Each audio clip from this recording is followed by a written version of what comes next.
Alright YouTubers, what's going on? Coming back at you with another knife review. This little guy here is one I've been excited about since it was announced, and it was recently announced. It wasn't very long ago that this one was announced. And if you follow, I'm probably going to, Voxnaes, I'm just going to say Voxnaes, I think it's Jester. On Instagram, you would know about this one that was coming up from CRKT. It's a Vox design. And they had it at SHOT Show, but it's already out. GP Knife's got these just a couple days ago, so I ordered one right away. Because this was, if you follow me on Instagram, I had a list of knives I was going to try to review and get in the channel for 2017, and it was a long list. And this one was one of them. And awesome, surprisingly enough, this is the most affordable of any of the knives by far. I think I paid about 28 bucks for this. So it's a little, it's a budget folder, but it's a very cool design. I just got it in today, so I'm doing an unboxing and kind of initial impressions and review on this knife. So to start things out, let's go over the basic specs of the knife. Your blade length is going to be about 2.4 inches. So it is, I mean, as you can see, it's tiny. 2.4 inch blade, sheep's foot style blade. You've got 8CR13 LV steel, satin finish on there. Blade thickness is 0.145, pretty stout little blade. Close length is 3.5 inches. Weight is 4.2 ounces. It is a stainless steel frame lock. Overall length, with it open, is 5.9 inches. So this is a another one of those, what I like to call sheeple knives. And it's an awesome design, guys. And I gotta give props to CRKT. They did a good job. Now, my first thing about this knife I want to mention is this is one that I wish had been done with premium materials.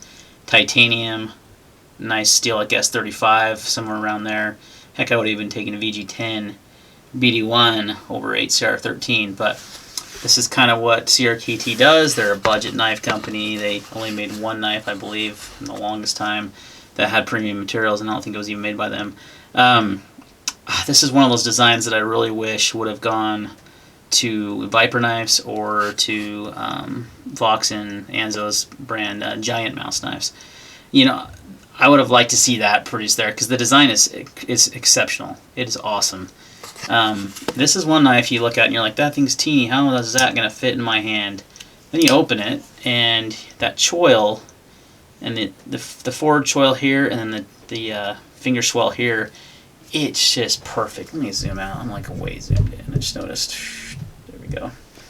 So you can see I have medium-sized hands. I can get that full knife in my hand with that forward choil. And most people will be able to. You might have a little, if you have huge hands, you might be dingling off a little bit. That forward choil is perfect. So it is a small knife, but very capable. You can get a full four-finger grip. You've got a nice thumb ramp here for your thumb to rest in, and it just locks in there. And for your typical everyday EDC tasks, this knife's going to do just fine. It's going to open a box. It's going to, you know, open a letter for you, open a pack, yeah, open a package, open a box, same thing. Even some food prep. It's going to do most tasks. This is what I like to call a my coin pocket knife. I like to keep one in there, or like I said, a sheeple-friendly knife, and then I like to carry a bigger knife too. And this one definitely fits those. Now, overall, not pleased with the steel choice, but again, CRKT, that's what they do. They do budget knives. So that aside, taking out all, you know, what you pay for it, 28 bucks, it's an awesome design, and you get to have this design for so cheap. And I can tell you right now, it's going to be a great backup knife. The good thing about 8CR13 is it's easy to sharpen. It doesn't hold an edge terribly long. They run at about 58 to 60 hardness, but it will sharpen super easy. And out of the box, let's test that sharpness here. Got some paper that was messing with earlier with a different knife. So that's plenty. I mean, if I can do push cuts like this, and it's just, yeah, plenty sharp out of the box. So, nice job on that, CRKT. The action on this knife is actually really good. Now, it's on Teflon washers. Didn't expect phosphorus bronze. You can middle finger flick that, by the way. You can slowly open it.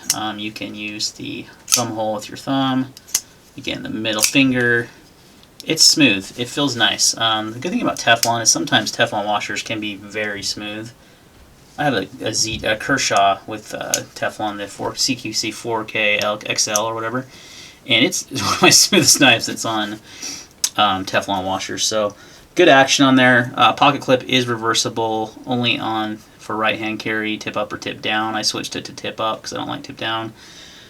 So obviously in the pocket it's going to carry, it's going to be teeny. I mean, it'll fit in your coin pocket. If you carry it in your regular pocket, you're not even going to notice it. It's so lightweight. I mean, not necessarily lightweight, but small, compact.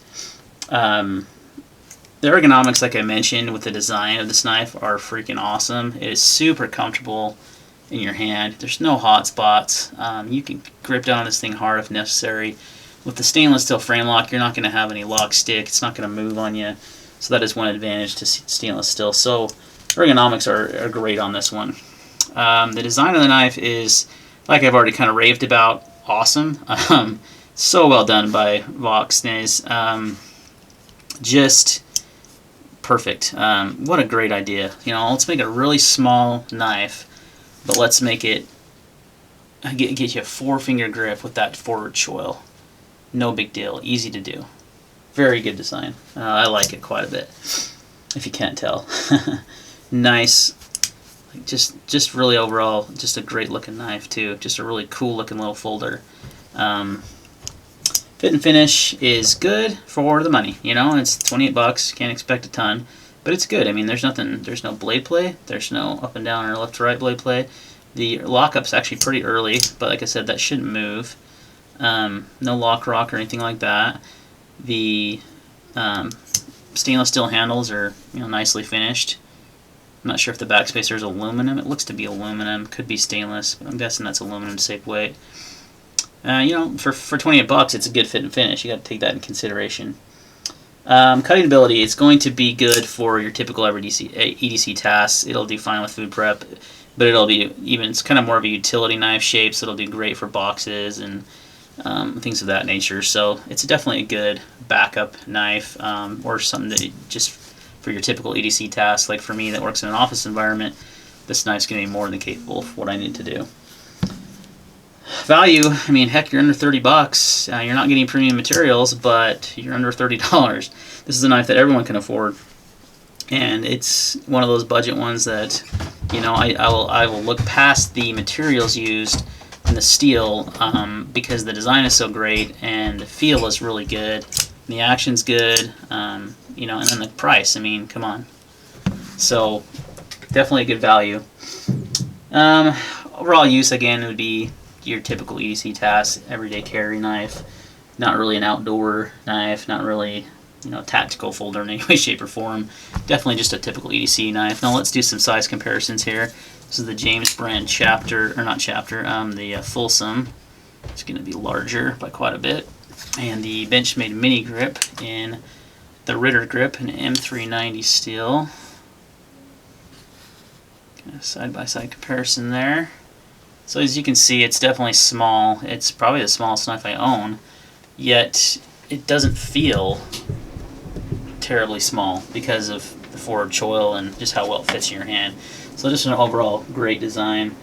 First impressions are really good on this one, guys. You know, but this is one I was excited for from the get-go.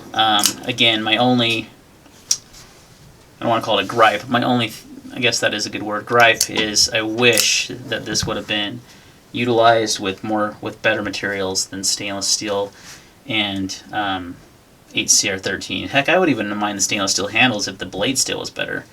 So overall, you know, that's my only gripe. Now, again, that's in CRKT's wheelhouse. That's what this knife was marketed as, and you get a Vox design, you know, for under $30. That's really good. So take it for what it is, guys. I think it's an excellent little knife. I'm pretty excited about it. It was on my top of my list, not necessarily top of my list, but it was the first one to come out this year of my list. So, you know, I was just jumped right on it when GP Knives got it in stock. GP Knives got it to me very fast. It's a great place to buy knives, guys. I really recommend them. You tend to get some models before other companies. That's the only place I saw this for sale. So anyway, guys, that's going to wrap up my unboxing and first impressions of the CRKT Pilar. I'm not exactly sure how you pronounce that. P-I-L-A-R. I mean, it could be Pillar, but it could be Pilar as well. So any questions or comments on this one, leave them down below, and we'll see you on the next video.